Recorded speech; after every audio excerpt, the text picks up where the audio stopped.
Of course I'm going to react to Slipknot. I was the first kid in my high school to wear a Slipknot t-shirt.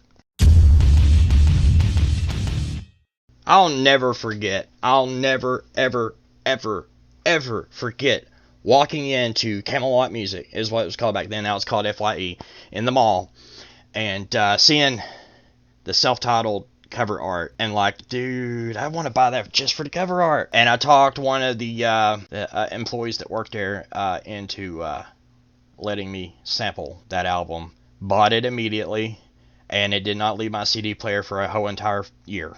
Slipknot's got, this is not new at this point, but I haven't really got to sit down and focus on this song, so it's going to be brand new to me. And Chapeltown Rag, apparently that's a town in another country somewhere. Anyway, God knows what happened there for them to name a song after it, but let's get into it. Read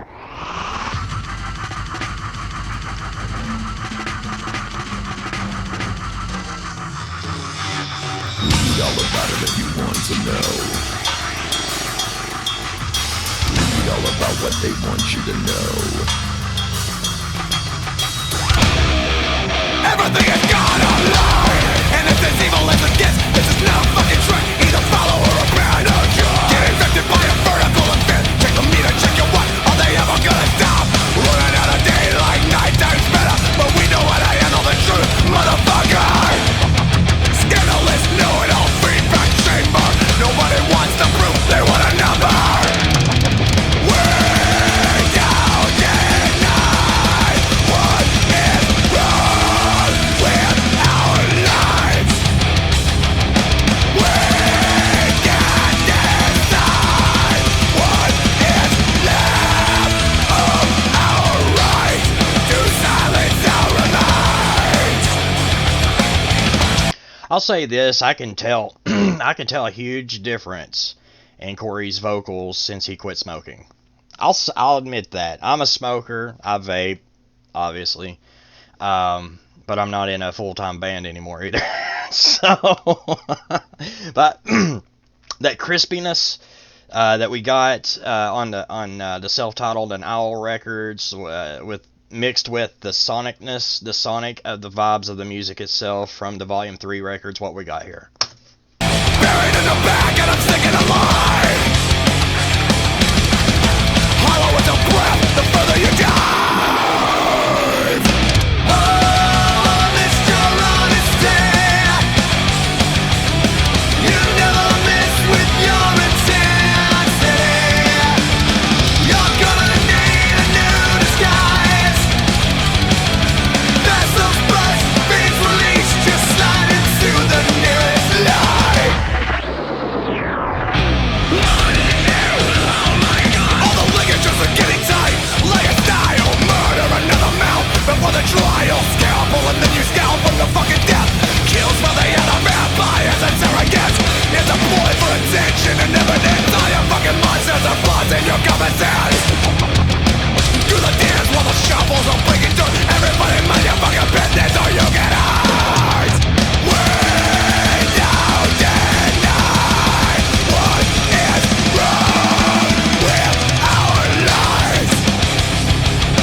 We can't decide what is left of our right to silence our minds. Buried in the back and I'm sticking alive. Hollow as a brave, the further you die. Oh, Mr. Namaste, you never miss with your integrity. You're gonna need a new disguise. Vessels burst, veins released, just slide into the nearest light. Get your hands in the fucking air for this. Read all about it if you want to know.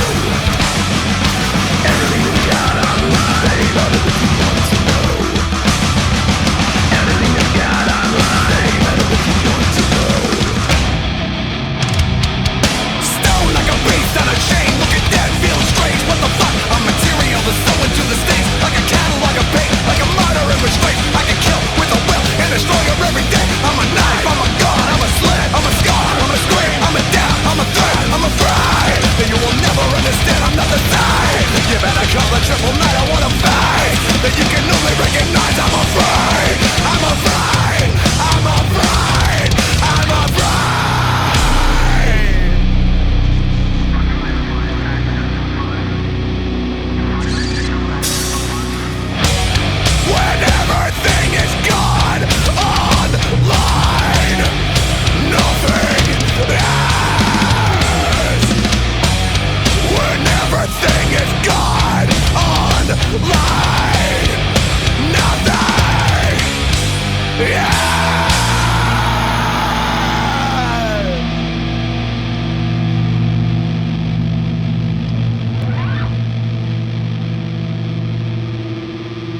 Getting some background vibes here. Sweet. Slipknot's tradition here recently has, in the last decade, let's just go from there. It's traditional for Slipknot here lately in the last 3 album cycles to put out a really heavy song first. Like a song that shouldn't be a single, but somehow turns out. Let's take, for example, on the Grade chapter, they released a -1, and I'll never forget listening to the -1 and going, dude, they're back. You know, just tell everybody. Shh. You know, I was like, God, man, I love it. It's been so long since I heard old school Slipknot.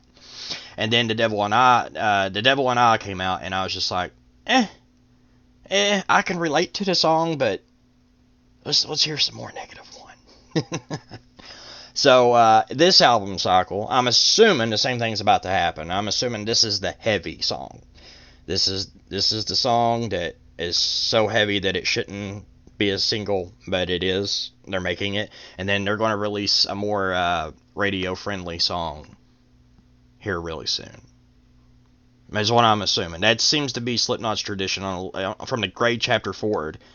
I dig it. I like it, but I'm stuck in '99. I really am. I'm stuck in the self-titled era, and the Iowa era, and maybe even the Volume 3 era. And the -1 like stands out so much from the rest of the songs on the Grade chapter. You know, those is where my heart really lies. That's where my Slipknot fanboy really lives. This is good. I understand Corey almost lost his voice, and you know, he's bringing it back, obviously, because he screamed 90% of that song. He's obviously gotten himself a really good vocal coach to help him bring it back. He quit smoking. Congratulations, Corey. And you know, he's bringing that back. The sonicness of the music definitely made me get Volume 3 vibes, which is fine. I love Volume 3. I really related to Volume 3. At the time, I was young. When Volume 3 came out, I was really, really young. And, you know, I just came off the self-titled and Iowa record, and I'm like, what are they doing? I didn't know at the time that Corey was having really bad, difficult issues with his voice, and he's about ready to lose his voice. Now that I'm 40, and I know that, I forgive it, and I go back and listen to every Slipknot album. But I'm stuck at self-titled in Iowa. And I would be surprised if Slipknot could ever... I'm sure... I don't want to put my foot in my mouth here. I'm sure if Slipknot really wanted to get down and dirty, you know, and get back to the self-titled Iowa era, that they most certainly have that capability. But just because they have that capability, they might not want to. And that's fine. I don't know if what I'm trying to say is coming through here, because, yeah, I'm talking about Slipknot. Anyway, yeah, I missed 99 and 2001. Those were pretty good years of my life. This stuff is good. This stuff is great. This stuff is golden. I'm sure it's going to sell and sell very, very well and do very, very well. And I'm definitely going to listen to it. But I guess what I'm trying to say is I would love to hear that Slipknot that I could not pull out of my CD player for a year. You know, I missed that Slipknot. That stuff that was so good that I could not, for the life of me, pull the CD out of the CD player and put another CD in, because that one CD literally scratched that itch for an entire year. I guess that's the simplest way I'm trying to find to put it. And this is good. This is great, but this is going to be in my CD player or my MP3 player on my phone, streaming for a week. But I'm not going to judge the entire album off this one song. But if the album does sound like this one song, a week. So, with that being said, see y'all.